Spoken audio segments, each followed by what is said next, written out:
여러분들 반갑습니다. 여러분들 골목식당이라는 프로그램 압니까? 요즘에 그 흑백 요리사 여러분들 보고 있나요? 재밌는데? 예, 흑백 요리사, 아직인데. 흑백 요리사라는 게 이제 막 뜨면서 백종원 그 대표가 이렇게 나오잖아요. 예, 그래가지고 되게 재밌게 저도 그냥 유튜브로만 보고 있어요. 그런데 그 이제 백종원 씨 이렇게 대표님 이렇게 보니까 골목 식당이 이렇게 떠오르더라고요. 우리 사진 한번 띄워주시겠어요? 이 골목 식당은 이 그래도 요식업계에 그래도 굉장히 유명하신 분이죠. 이 백종원 대표님이 골목에 있는 식당들을 이렇게 다니면서 이렇게 좀 이렇게 먹어보면서 그 식당이 왜 어려운지 어떤 그 솔루션을 주는 그런 프로그램입니다. 이제 여러분들 그 제주도 가보셨나요? 네, 안 가보신 분들, 네, 죄송해요. 그래서 제주도에 가면 연돈이라는 돈가스 집 있거든요. 이제 거기가 사실 이 백종원 대표가 이제 발굴한 그 돈가스 사장님, 정말 돈가스의 진심인 그 돈가스 사장님이랑 이제 그 뭐라고 해야 되나, 돈가스 집을 이렇게 연 거잖아요. 그래서 되게 막 웨이팅도 길었는데 뭐 요즘에는 뭐 별로 안 길다고 이렇게 하더라고요. 뭐 어쨌든 이렇게 그 골목 식당이라는 프로그램을 통해서 정말 그래도 사업적으로 되게 잘 되시는 분들도 나오고, 그런데 이 TV를 통해서 또 이렇게 그 어떤 음식은 우리는 늘 결과물만 보잖아요. 그래서 맛이 있다 없다 우리는 그렇게만 평가를 하는데, 그 음식이 만들어지기까지의 어떤 그 과정들이 보여지면서 이제 그걸 보는 사람들이 이렇게 신뢰를 갖게 되는 것 같아요. 네, 벌써 이렇게 졸면 안 돼요. 아직 시작도 안 했는데. 네, 눈 뜨시고. 네, 이렇게 되는데, 또 때때로 제가 보면은 그 백종원 대표님이랑 이렇게 갈등하는 걸 보더라고요. 그러니까 뭐 이런 거예요. 백종원 대표님이 그래도 멘토로 그 식당에 어떤 이렇게 솔루션을 줍니다. 이렇게 음식을 해야 되고 이렇게 조리를 해야 되고 뭘 하는데, 그때는 그렇게 하는데 며칠이 지나고 나니까 그 음식을 먹는 사람은 냉정하잖아요. 그래서 막 댓글이 이상하게 나오고 막 그러는 거예요. 그래서 백종원 대표가 다시 찾아갑니다. 몰래 습격을 하는 거예요. 이렇게 착 들어가면은 막 주인들이 막 당황해요. 그리고 막 보면은 막 이전에 했던 대로 다시 돌아가 있는 그러한 모습들을 좀 이렇게 보게 되었어요. 여러분들 왜 그랬을까요? 백종원 대표 그래도 요식업으로 굉장히 유명하잖아요. 그렇게 솔루션을 주고 그래도 장사가 그래도 잘 되고 뭐 빚도 갚고 얼마나 좋아요. 근데 왜 과거로 다시 돌아갈까요?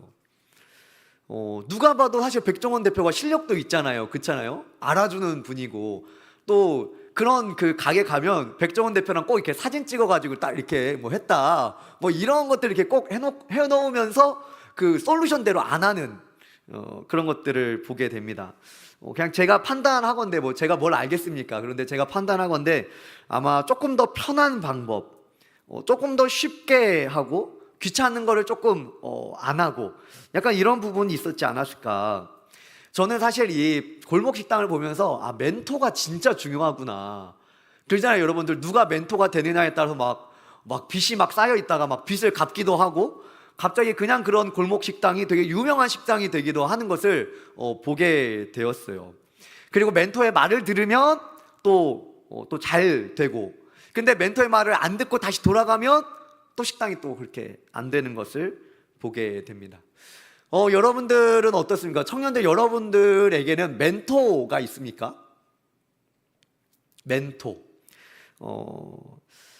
멘토는 여러분들이 어떤 결정을 하거나 아니면 삶에 있어서 좀 어려움을 만났을 때 조언을 구할 수 있는 그러한 사람들을 말해요. 여러분들에게는 멘토가 있습니까? 아마 여러분들의 부모님이 될 수도 있고 뭐 친구들이 될 수도 있을 거예요. 그런데 보통은 나는 멘토가 없다고 생각이 되면 그냥 나 혼자 결정해도 돼. 뭐 그래도 뭐 어떻겠어 라고 생각을 하겠지만, 여러분들 우리의 인생은 되게 한정적이잖아요. 우리의 생각도 한정적이고, 그래서 아무래도 멘토가 없으면 더 많은 실수를 할 수밖에 없는 것이죠. 또 하나의 예를 들어볼까요? 우리 남자친구들 손흥민 좋아합니까? 한비 씨 손흥민 좋아요? 별론가 본데? 예. 네, 전 박지성 좋아합니다. 네, 세대가. 네, 그래서. 네, 손흥민의 멘토가 있죠. 누구죠? 아, 그렇죠. 예. 손흥정 감독님, 우리 사진 한번 띄워주시겠어요? 저는 흥민이를 많이 팼었어요. 네. 네, 웃으라고 올렸는데 죄송합니다. 네, 그 손흥민의 아버지이자 손흥민의 멘토입니다. 손흥정 감독님은 이랬다 그래요. 자신이 손흥정 감독님도 축구 선수셨어요. 대학교 축구 리그에 나가신 분인데 자신이 이렇게 말을 하더라고요. 자신이 삼류 선수니까 우리 흥민이는 자신처럼 하면 안 되겠다. 이런 이렇게 마인드를 갖고 아들을 가르쳤다고 합니다. 그래서 굉장히 지독하긴 한데 하루에 무조건 2시간씩 기본기만 훈련시켰대요. 사실 축구 좋아하는 남자들 알잖아요. 못 참잖아요. 축구하러 갔는데 우리가 1시간씩 그 운동장 돌고 축구 시작한다고 생각해봐요. 좀 답답하지 않나요? 좀 답답한데. 하여튼 2시간씩 기본기만 이렇게 훈련을 시켰다고 해요. 그러니까 사실 지금의 손흥민이 있었겠다 이런 생각을 합니다. 제가 말하고자 하는 것은 참 멘토가 중요하다라는 것을 말씀드리고자 하는 거예요. 여러분들 우리의 인생에 멘토가 있으면 참 좋고 중요한데 저는 우리 청년들에게 한 가지 더 묻고 싶은 게 있습니다. 여러분들에게는 신앙의 멘토가 있습니까? 인생의 멘토도 진짜 중요한데 저는 우리 청년들이 신앙의 멘토가 있었으면 좋겠다 이 말을 좀 하고 싶어요. 왜 그러냐면 우리의 인생의 종착지가 이 땅에서의 인생을 우리가 잘 살고 혹은 돈을 많이 벌어서 풍요롭게 살다가 끝나는 거에 있으면 단지 인생의 멘토만 갖고 있으면 너무 좋아요. 그런데 우리가 믿고 있는 바는 우리가 이 땅을 열심히 살아가다가 영원한 하나님의 나라에 가기 때문에 여러분들 제가 바라고 나오는 것은 꼭 신앙의 멘토를 갖는 우리 청년들 되시기를 바랍니다. 서론이 굉장히 길었는데 오늘 왜 자꾸 이렇게 저렇게 손흥정 감독님 백종원 대표 얘기하면서 왜 멘토들을 얘기하느냐? 오늘 말씀의 주인공인 이 요아스에 대한 얘기를 하려고 합니다. 여러분들 요아스가 이제 왕이 됩니다. 그런데 무려 7세. 몇 세요? 7세면은 유치부죠? 맞죠? 네, 유치부가 우리 교회 이제 그 아장아장 아니죠? 걷고 있는 우리 7세가 왕이 된다고 생각을 해보세요. 여러분들 유치부 친구들이 왕이 됐어요. 요아스가 7세에 남유다의 왕이 됩니다. 이런 일이 일어났어요. 우리 역대하 24장 1절 말씀인데요. 우리 함께 읽어봅니다. 시작.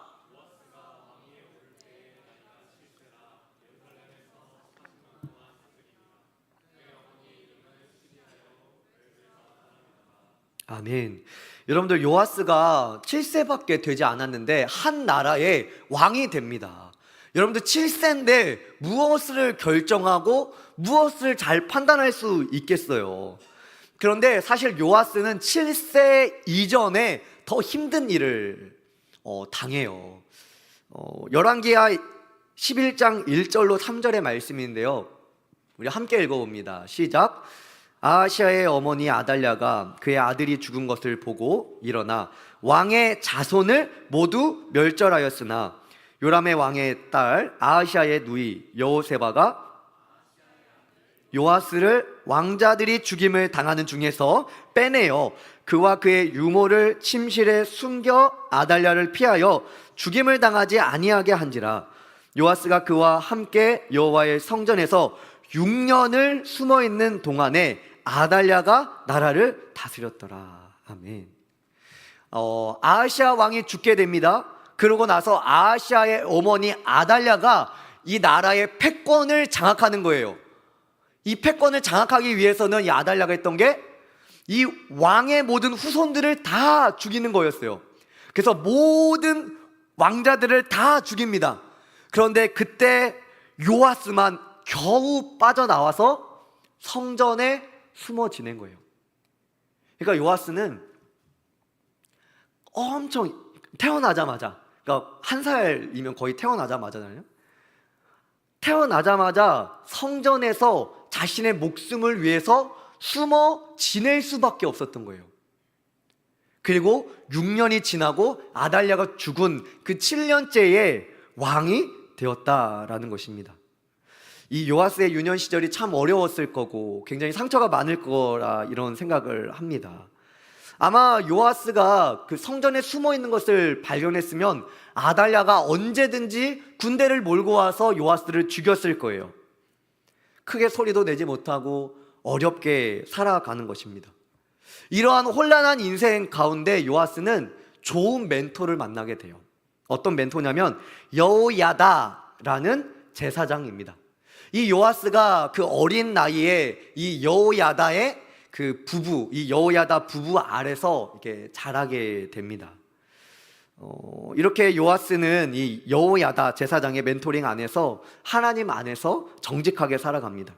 열왕기하 12장 2절은 여호야다의 멘토링 안에 있을 때의 요아스를 이렇게 평가하는 거예요. 우리 함께 읽어봅니다. 시작. 요아스는 제사장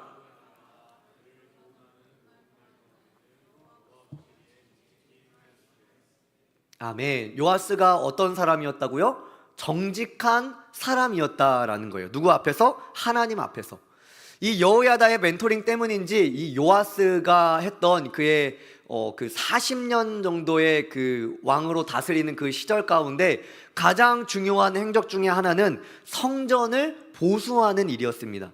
그래서 열왕기하 12장에서의 그 이 요아스의 행적 대부분을 이 성전을 보수하는 일을 크게 다루고 있어요. 그런데 저는 좀 집중하고 싶은 거는 이 요아스의 멘토인 여호야다가 죽은 후에 요아스의 모습이에요.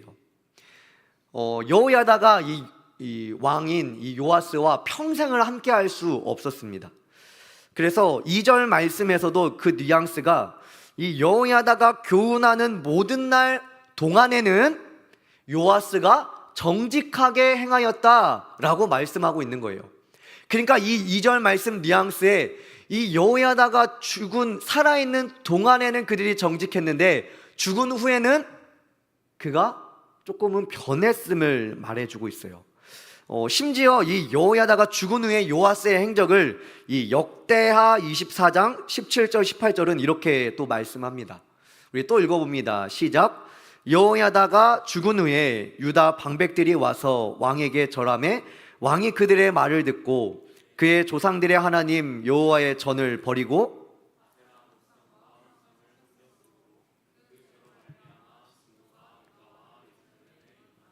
아멘. 여러분들 제가 앞서서 이 요아스의 가장 큰 행적이 이 성전을 보수하는 일이었다라는 것을 말씀을 드렸어요. 그런데 이 요아스의 멘토가 되는 어떻게 보면 아버지 뻘이 되는 여호야다가 죽고 나니까 역대하 24장 18절은 뭐라고 말하냐면 여호와의 전을 버리고 라고 말해요. 여러분들 요아스의 그 왕으로서의 최고의 행적은 성전을 보수하는 일이었는데 하나님께서 그것을 보시면서 요아스 너는 정직하게 행하였다라고 말씀하였는데 여호야다 멘토가 죽고 나니까 성전을 버리는 일이 일어났다라는 거예요. 그리고 열왕기 이 하 말씀을 보면 이 요아스가 이 성전을 보수하기 위해서 백성들로 하여금 또 자율적으로 이렇게 금을 모읍니다. 금과 은. 그러니까 성전을 보수할 돈을 모아요. 그런데 여러분들 이후의 말씀을 보면 그가 성전을 보수하는데 금과 은을 썼는데 이 여호야다가 죽고 나서 어떤 아람 군대가 그에게 쳐들어오자 이 성전에 있는 모든 금과 은을 긁어서 아람 왕에게 다시 주게 됩니다. 아이러니하죠. 열왕기하 12장 18절 말씀이에요. 함께 읽습니다. 시작. 유다의 왕 요아스가 그의 조상들 유다 왕 여호사밧과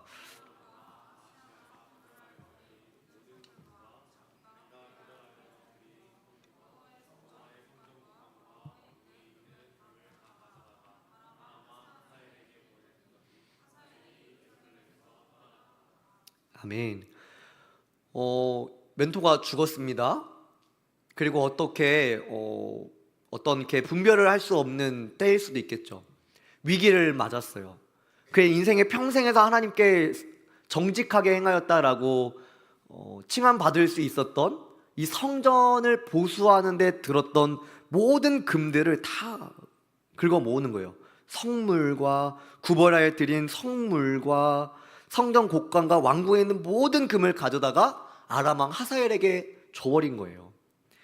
사실 여러분들 이 열왕기 말씀, 특히 이 말씀 가운데 아람 왕이 자주 등장하는데, 사실 이 요아스가 이렇게 행했던 거는 어떤 문제의 근원을 해결하는 일은 아니었어요. 잠시 군대를 물리는 일시적인 해결책밖에 되지 않았다라는 것입니다. 여러분들, 저는 요아스에게 조금 더 집중하기를 원합니다. 여러분들, 요아스가 지금 멘토였던 여호야다가 없어지자 성전을 버리고 모든 금과 은을 일시적으로 사용하고 자신이 사는데 사용하고, 그 다음에 모든 다시 우상을 섬기게 되는 것을 보여주고 있는 거예요. 말씀하고 있는 거예요. 여호야다가 살아있을 때만 해도 정직하게 행했다 라고 하나님은 칭찬하지만, 이후에 그의 행적은 우상에 빠지는, 하나님의 어떤 심판을 받을 수밖에 없는 그러한 상황으로 이어졌다라는 거예요. 저는 여기서 두 가지를 조금 찾아볼 수 있었어요. 먼저는 멘토의 선한 영향력입니다. 여호야다가 살아있을 동안에 정직하게 행할 수 있었던 이 멘토의 선한 영향력이에요. 요아스는 올바른 선택을 할 수 없었던 사람이었죠. 나이도 어리기도 하고. 그런데 신앙의 멘토가 있을 때는 정말로 올바른 선택, 하나님께서 그래도 좋게 평가하시는 선택을 할 수 있었어요. 그런데 신앙의 멘토가 없는 그때는 실수할 수밖에 없었던 거죠. 요아스는 신앙의 멘토의 좋은 조언들을 통해서 하나님 앞에 정직하다라는 평가를 받을 수 있었습니다. 그런데 사실 이 요아스의 신앙의 본 모습, 현 주소는 언제 알 수 있었던 거예요? 여호야다가 죽고 나서, 멘토가 없을 때에 그의 신앙의 현 주소가 나오게 되었다라는 거예요. 어떤 모습이었어요? 우상 숭배를 하고 다시 어떤 성전에 드렸던 많은 금과 은을 모아서 자신의 목숨을 살기 위하여 일시적으로 어떤 방편을 내건 거죠. 청년들, 저는 오늘 설교의 제목을 신앙의 멘토 그리고 라는 제목으로 설교의 제목을 삼았습니다. 여러분들, 중요한 거는 우리가 신앙의 멘토를 갖는 것도 너무 중요한데, 신앙의 멘토가 없어진 그때에 우리의 믿음의 현 주소가 나온다라는 거예요. 청년들, 고개 들어봅시다. 여러분들은 여러분들의 신앙에 있어서 얼마나 관심이 있습니까? 이 말은 이렇게 다시 질문을 해볼게요. 여러분들은 여러분들의 신앙을 더 견고하게 하기 위하여 어떤 몸부림을 하고 있냐라는 거예요. 우리에게 하나님의 나라가 중요하다면 우리는 신앙의 성숙을 이루어야만 합니다. 신앙의 성숙을 이루기 위하여 우리는 무언가를 해야 되는 거죠. 예를 제가 들어볼게요. 여러분들 높은 연봉을 받기 위해서 어떻게 해야 됩니까? 좋은 회사에 들어가기 위해서 여러분들 열심히 준비하는 자격증도 따야 되고, 또 이렇게 근육을 키우기 위해서 남자들은 어떻게 해야 돼요? 좀 더 무게를 더 많이 쳐야 되고, 그 다음에 아름다움을 갖기 위해서 우리 자매들은 어떻게 해야 돼요? 피부 관리도 해야 되고, 머릿결도 유지하기 위해서 좋은 제품도 사야 되고, 또 몸무게를 유지하기 위해서 다양한 노력들을 하게 되고, 다양한 애씀이 있지 않습니까? 여러분들, 우리의 믿음의 성숙에도 다양한 애씀이 필요하다는 거예요. 멘토인 여호야다가 있을 때는 이 요아스의 신앙이 정직하게 보였다니까요. 이 여호야다의 그늘 아래 있을 때는 이 요아스의 신앙이 정직하게 보였어요. 그리고 그렇게 옳게 행동을 했어요. 어느 정도 신앙이 있어 보이고 성전을 보수했죠. 그런데 그리고 성전 보수가 지지부진하자 적극적으로 나섭니다. 그런데 멘토가 사라지고 그의 인생의 위기가 닥치자 연약한 그의 신앙이 여실히 드러난 거예요. 요아스의 신앙의 현 주소가 나타난 겁니다. 청년들, 우리의 삶에 위기라고 생각하는 순간이 찾아왔을 때, 우리가 누군가에게 물어볼 수 없는 그때에 우리의 신앙의 현 주소가 나타난다라는 거예요. 요아스를 통하여 볼 수가 있죠. 여러분들, 우리가 몇 년 전만 해도 코로나 때를 한번 생각해 볼까요? 여러분들, 코로나 때 어떻게 예배 드렸습니까? 대면할 수 없었잖아요. 우리가 대면할 수 없고 누군가에게 신앙의 도움을 받을 수가 없는 거예요.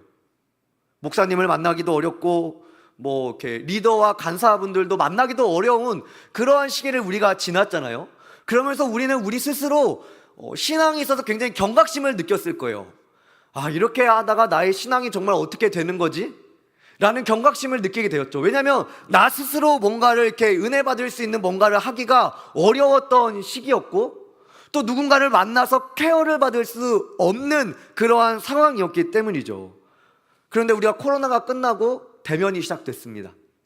우리는 회복을 위하여 힘쓰고 또 각자의 신앙의 모습을 다시 돌이키고 회복하기 위하여 각자가 아마 애썼을 거예요.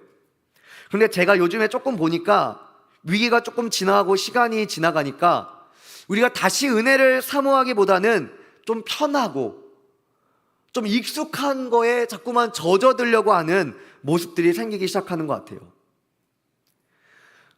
저는 여러분들, 우리가 신앙에 있어서 어떤 핑계를 대기보다는 여러분들이 여러분들 누구보다 잘 알잖아요. 그쵸? 우리 스스로가 나의 신앙을 돌아보았으면 좋겠습니다. 나의 신앙의 현주소는 어디에 있는가? 멘토가 사라지고 난 그 이후에 나의 신앙의 민낯이 딱 드러났을 때 나의 신앙은 어디에 있을 것인가? 여러분들의 신앙의 멘토가 부모님이 될 수도 있겠죠? 부모님이 안 계셨을 때의 나의 신앙의 모습, 내가 주일 성술은 잘할 수 있을까? 혹은 내가 말씀 가운데 설 수 있을까? 이런 것들이죠. 나는 나의 신앙의 성숙을 위하여 진지하게 몸부림치고 있는가?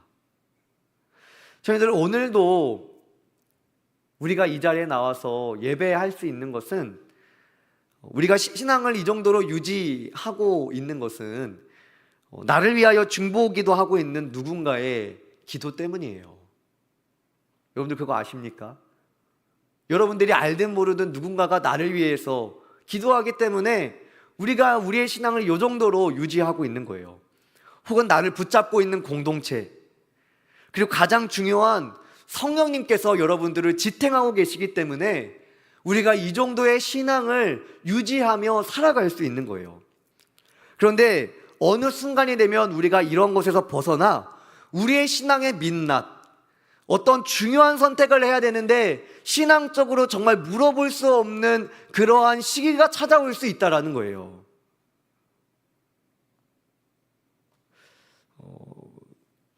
청년들, 저는 여러분들에게 권면하고 싶은 한 가지는, 사실 사람도 좋거든요. 사람도 좋은데 사람보다 여러분들의 인생에 영원히 함께 계시는 예수 그리스도를 여러분들의 유일한 멘토 삼기를 권면합니다. 할렐루야. 여러분들, 예수님을 나의 인생의 신앙의 멘토 삼기 위해서는 우리가 어떻게 해야 될까? 하나님께서 사람을 통해서 말씀하세요. 그러나 분명하게 여러분들이 갖고 있는 말씀을 통하여 분명히 말씀하심을 여러분들은 믿어야 돼요. 그리고 믿을 뿐만 아니라 말씀을 펼치셔야 돼요. 여러분들, 말씀을 펼치셔야 합니다. 여러분들, 교회에서는 다들 성경책을 보죠. 말씀을 펼치죠. 제가 하고 싶은 말은 여러분들의 삶에서 말씀을 펼쳐야 된다는 거예요. 여러분들 힘들고 어렵고 어떤 고민스럽고 결정해야 될 때 사람 찾아가죠. 그게 나쁜 거 아니에요. 그런데 그 우선순위에 있어서 저는 여러분들이 신앙하고 있는 하나님의 말씀 앞에 먼저 나갔으면 좋겠다, 이 말을 하고 싶은 겁니다. 여러분들, 요아스가 아람 군대가 쳐들어오는 위기를 맞이합니다. 자신의 힘으로 어떻게 할 수가 없어요. 그러니까 싸워서 질 수밖에 없었던 거예요. 그래서 그의 평생에 하나님께서 정직하게 행했다, 좋게 평가하셨던, 성전을 보수했던 그 모든 은금을 다 모아서 아람 왕에게 주는 거예요. 이게 요아스가 할 수 있었던 최선이라고 생각을 했던 거예요. 여러분들, 요아스가 할 수 있었던 최선의 방법은 하나님께 기도하는 것이었어요. 하나님의 말씀을 듣는 것이었어요. 그런데 모든 금과 은을 다 긁어 모아서 잠시 일시적으로 그 위기는 모면했지만 그 위기는 다시 찾아올 수밖에 없는 위기였던 거죠. 여러분들, 우리가 멘토 예수님을 우리의 인생에, 우리의 신앙에 영원한 멘토 삼기 위해서는 말씀을 펼쳐야 합니다. 어쩌다 한번 마음에 감동이 오니까 말씀을 펼치는 수준을 벗어나야 돼요, 여러분들. 그러기 위해서는 우리가 시시로 때때로 우리의 믿음의 성숙을 위하여 훈련이 필요하다, 저는 말씀드리고 싶습니다. 여러분들, 말씀을 펼치는 일 무슨 힘이 들겠어요, 이 페이지를 펼치는 게. 그런데 여러분들, 이게 훈련이 되어야만 해요. 안 그러면 우리가 평소에 펼치지 않으면 위기 때는 더 펼치기가 어려운 거예요. 바쁠수록 말씀을 보는 훈련을 해야 돼요. 피곤할수록, 지칠수록 말씀을 보는 훈련을 하셔야 합니다, 여러분들. 사람을 의지하고 싶고 자꾸만 사람으로 위로를 받고 싶은 그 마음이 내 안에서 마구마구 올라올 때, 사람에게 인정받고 싶은 마음이 내 마음에 마구마구 올라올 때 말씀을 펼치셔야 돼요. 그래서 지금 나에게 말씀하시는 분명한 하나님의 뜻을 알아가는 시간들이 필요합니다. 여러분들, 처음에는 말씀을 읽어도 무슨 말인지 잘 모를 수 있어요. 그런데 우리가 훈련을 통해서 계속 말씀을 보고, 저는 사실 여러분들 큐티를 지금 3년째 외치고 있잖아요, 그렇죠? 큐티? 예? 여러분들, 큐티가 좋은 점은 그런 거예요. 옆에 해설이 써 있는 거야. 성경을 어떻게 이해해야 되고 이 말씀이 내 삶에 어떻게 적용해야 되는지. 물론 저가 늘 열려있기 때문에 저한테 연락을 해도 되겠죠. 그런데 때로 부끄럽고 어려울 때가 있을 거 아니에요. 그래서 말씀을 통하여 우리는 우리에게 직접적으로 말씀하시는 하나님께 나아갈 수 있다니까요. 여러분들, 우리는 제사장을 통해서 하나님 앞에 나아가는 거 아니잖아요. 여러분들이 담대하게 하나님 앞에 언제든지 1대1로 나갈 수 있다니까요, 여러분들은. 여러분들은 그런 축복을 받은 사람들이에요. 여러분들, 우리가 믿음의 어떤 지금 이 정도에만 머무는 그 수준에서 좀 넘어갔으면 좋겠어요. 우리 호세아 6장 3절은 이렇게 말합니다. 그러므로 우리가 여호와를 알자, 힘써 여호와를 알자. 그의 나타나심은 새벽빛같이 어김없나니 비와 같이 땅을 적시는 늦은 비와 같이 우리에게 임하시리라 하니라. 아멘. 또 디모데전서 4장 15절 16절은 이렇게 말해요. 이 모든 일에 전심전력하여 너의 성숙함을 모든 사람에게 나타나게 하라. 내가 내 자신과 가르침을 살펴 이 일을 계속하라. 이것을 행함으로 내 자신과 내게 듣는 자를 구원하리라. 아멘. 여러분들, 우리는 우리의 믿음의 성숙함을 나타내야 돼요. 여러분들, 우리의 신앙이 성장하지 않는다면 이상한 겁니다. 여러분들, 여러분들이 청년 때니까 우리는 계속해서 성장하고 있잖아요. 여러분들, 성장하지 않는다라는 것은 다른 의미로 병들었다는 거예요. 성장하지 않는다라는 것은 뭔가 문제가 있는 것을 의미합니다. 그런데 여러분들, 우리의 신앙이 성장하지 않는데도 나는 괜찮다라면 우리의 영적인 감각이 이상해진 걸 수도 있어요. 나는 믿음으로서는 성장하지 않아도 돼. 여러분들, 천국을 사모하십니까? 여러분들, 하나님의 나라를 사모하세요? 그런데 어떻게 우리가 믿음의 성장을 하지 않는 것을 이상하게 여기지 않을 수 있습니까? 이상하게 여겨야죠. 이상하게 여겨야 합니다. 우리는 믿음의 성숙을 향해서 나아가야 되는 거예요. 때때로 하나님께서 우리에게 말씀으로 우리의 마음 가운데 주시죠. 기도해야 돼. 말씀을 봐야 돼. 이제는 진짜 돌이켜야겠다. 여러분들, 그 사인을 놓치시면 안 돼요. 그 사인을 그냥 그렇게 흘려보내시면 안 돼요. 여러분들이 지금 스펙을 쌓는 것보다, 여러분들이 지금 풍요함을 누리는 것보다 더 중요한 것이 하나님과 더 깊은 관계를 맺는 거예요. 여러분들, 언제 하나님과의 관계가 회복될까요? 직장이 안정화되고 결혼을 하면, 아이를 낳으면, 아이를 키우다 보면, 여러분들, 우리의 인생의 사이클은 앞으로 우리가 상상할 수 없는 더 많은 일들이 일어날 수 있어요. 여러분들, 지금 하셔야 돼요. 지금 마음을 돌이키고 지금 말씀 앞에 서야 되고 지금 말씀을 펼치셔야 됩니다. 큐티 하는 게 단지 목사님이 하라니까 숙제처럼 하는 수준으로만 머물면 안 돼요. 여러분들, 제가 죄송합니다. 이게 그 원고에는 없는 내용인데 자꾸 길어지네. 여러분들, 제가 청년들을 만나다 보면 그런 얘기를 많이 해요. 목사님, 큐티하는 게 너무 저한테 습관같이 되는 것 같아요. 그래서 좀 큐티를 멈춰야겠어요. 여러분들, 숙제 같고 습관 같아도 그 루틴을 계속 해 나가셔야 돼요. 여러분들, 장인은 똑같은 것을 몇십 년 동안 반복해서 나오는 게 장인이에요. 여러분들, 말씀 보는 것이 여러분들 스스로에게 숙제 같고, 그래서 뭔가 은혜가 없는 것처럼 느껴질지라도 여러분들, 그것을 계속해 나가셔야 합니다. 계속해 나가셔야 돼요. 여러분들, 우리 안에 올라오는 어떤 쓴뿌리와 그런 것들을 그냥 그대로 그걸 나라고 받아들이지 않았으면 좋겠습니다. 하나님께서 분명히 우리를 창조하실 때는 가장 보시기에 좋은 모습으로 창조했는데 우리 안에 죄성이 있음을 여러분들, 우리는 인정해야 돼요. 하나님께서 우리를 자녀로 부르셔서 우리를 있는 그대로 자녀로 부르셨지만, 여러분, 분명한 것은 자녀로 부르신 그들을 자녀의 합당한 모습이 되도록 하나님은 만들어 가시는 하나님임을 여러분들 믿으셔야 합니다. 하나님께서 우리를 처음 부르실 때는 우리의 모습 그대로를 부르셨어요. 우리가 죄인이건 심각한 죄에 빠졌건 우리가 음란한 사람이건 우리가 나태하고 게으른 사람이건 하나님은 있는 모습 그대로를 우리를 부르셔서 자녀 삼아 주셨어요. 그리고 자녀된 그들로 하여금 말씀을 알게 하셔서 이제는 그리스도의 모습의 형상을 쫓아가기까지, 그 모습까지 만들어 가시는 거예요.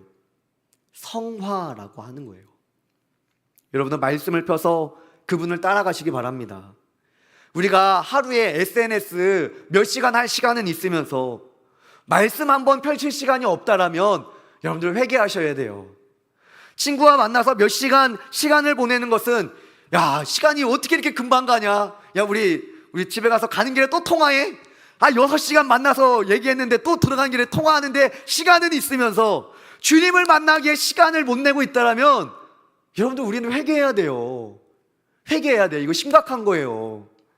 신앙생활을 몇 년간 했지만 내 자아가 여전히 꺾이기 싫고 말씀에 조금도 순종하는 것이 어렵다라면 여러분들, 우리가 했던 신앙생활은 어쩌면 신앙생활이 아니라 종교생활일 수도 있어요. 여러분들, 그런 사람에게는 십자가가 장식품일 뿐입니다. 여러분들, 우리의 신앙의 영원한 멘토 되신 예수 그리스도를 따라가시기 바랍니다. 할렐루야. 우리 크게 아멘 하고 싶다. 할렐루야. 예수님께서 걸으셨던 그 십자가의 길은 넓은 길이 아니에요. 좁은 길입니다. 그 길은 내 안에 있는 교만함과 세상으로부터 오는 천박함과 거짓됨을 내려놓는 길이에요. 그리고 그분의 겸손과 거룩과 정직을 따라가는 길입니다. 그 예수님의 그 좁은 길을 따라가고 여러분들의 신앙과 인생의 멘토를 예수 그리스도로 삼아 여러분들의 삶에서 고통스럽고 또 고민스러운 그때에 말씀을 펼치는 우리 모든 청년들 되시기를 바랍니다. 우리 결단하여 찬양하기를 원하는데요, 우리 괜찮으신 분들은 우리 함께 자리에서 일어나서 함께 결단하기를 원합니다.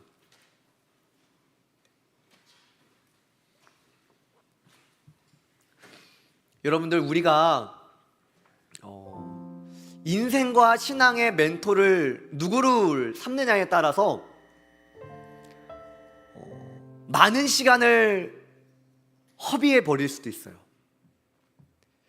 그리고 많은 물질을 허비해 버릴 수도 있습니다.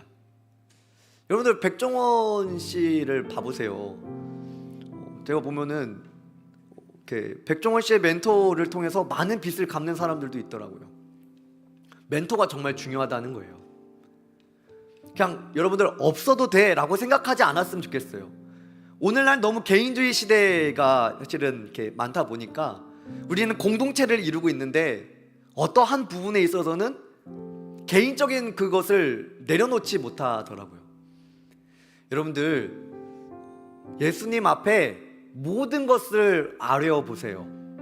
안 될 거야. 이것까지 들어주시겠어? 여러분들 아뢰어 보세요.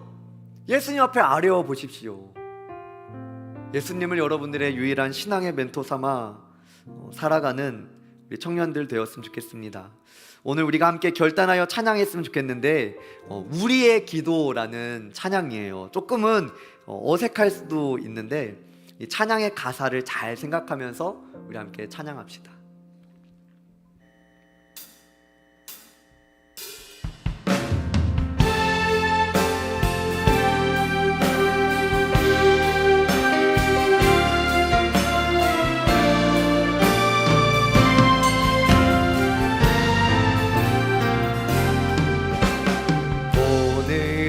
자리에 모인 우리 어린 양 예수 따라가는 무리 되게 하소서. 성령의 충만한 임재 안에 우리는 밝아져서 주를 보게. 당신의 겸손함, 당신의 겸손함, 당신의 거룩함, 당신의 정직함 우리에게 내 안에 교만함, 내 안에 교만함, 내 안에 천박함, 내 안에 거짓됨 모두 벗어버. 어린 양 예수, 어린 양 예수 따라가는 무리 되게. 우리 처음부터 고백합니다. 오늘 이 자리에, 이 자리에 모이는 어린 양 예수, 어린 양 예수 따라가는 무리 되게 하소서. 성령의 충만함, 성령의 충만한 임재. 어둡던 우리는 밝아져 주를 보게 하소서, 보게 하소서. 당신의 겸손함, 당신의 겸손함, 당신의 거룩함, 당신의 정직함 우리에게 내 안에 교만함, 내 안에 교만함, 내 안에 천박함, 내 안에 거짓됨 모두. 당신의 겸손함, 당신의 겸손함, 당신의 당신의 정직함 우리에게. 내 안에 교만함, 내 안에 교만함, 내 안에 천박함, 내 안에 거짓됨 모두 벗어. 어린 양 예수, 어린 양 예수 따라가는 우리 되게 하소서. 우리 시간에 함께 결단하여 나아가기를 원합니다. 우리 가슴에 손을 얹고 함께 기도할 때에 하나님, 예수님은 나의 인생에, 나의 신앙의 유일한 멘토 삼아 살아가는 우리가 되게 하여 주옵소서.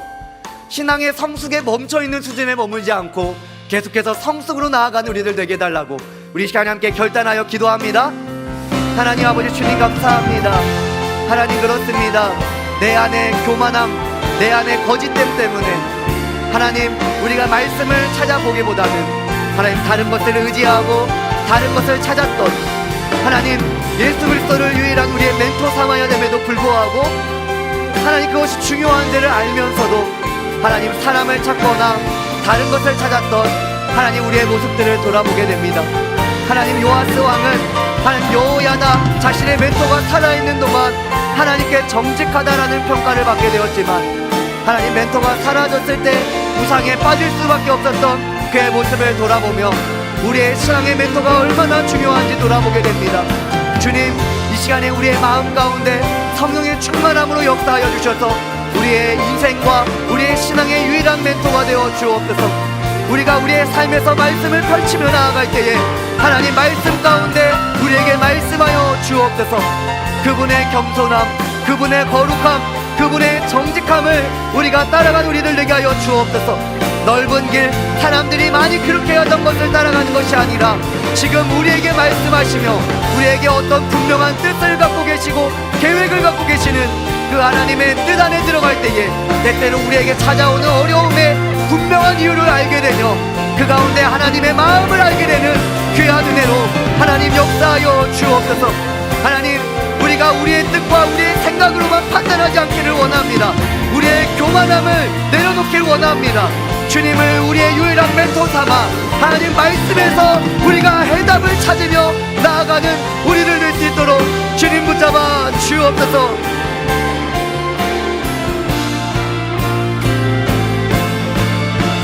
우리 함께 고백합니다. 당신의 겸손함, 당신의 겸손함, 당신 주님의 모습을 우리가 닮아가길 원합니다. 주님의 그 십자가의 길을 우리 또한 걷기를 원합니다. 내 안에 교만함, 내 안에 정막함, 내 안에 거짓된 모든 한 번 더 당신의 겸손함, 당신의 주님, 우리가 주님을 닮기를 원합니다. 우리의 유일한 멘토 되어 주옵소서. 정직한 우리의 내 안에 교만함, 내 안에 하나님을 의지하지 않았던, 하나님을 찾지 않았던 내 안에 거짓된 모든 어린 양 예수,